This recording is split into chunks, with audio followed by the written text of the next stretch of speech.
Hey, what's up guys? This is Cole with Tier 1 Transmissions. Today we're talking about the SunCoast ProLock 10L1000 valve bodies and why it's a much needed upgrade for your 2020 to current L5P truck. It's going to be your Chevrolets and your GMCs with the Duramax and the 10-speed.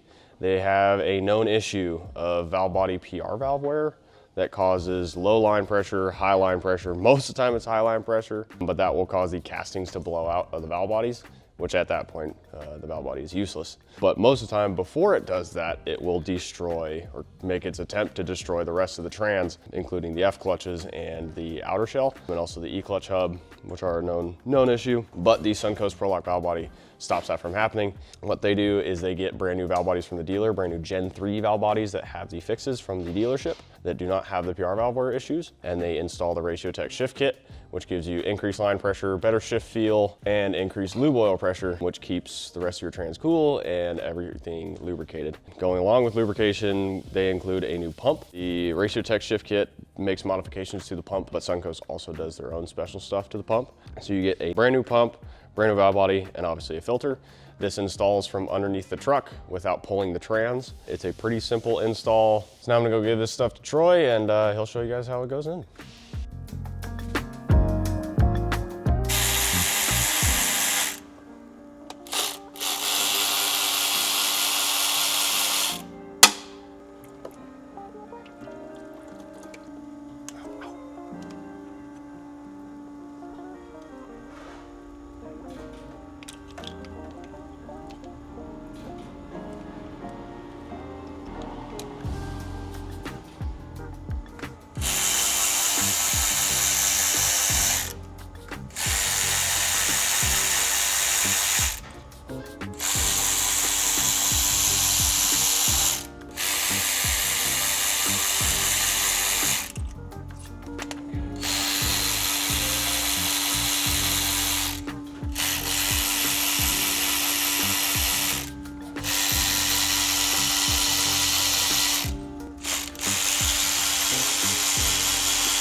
Okay, so now that we have our new pump in, our new valve body in, all torqued down, we got the new filter in. So we're gonna go ahead and put the pan on, fill it with fluid, clear the shift adapts, and we should be good to go.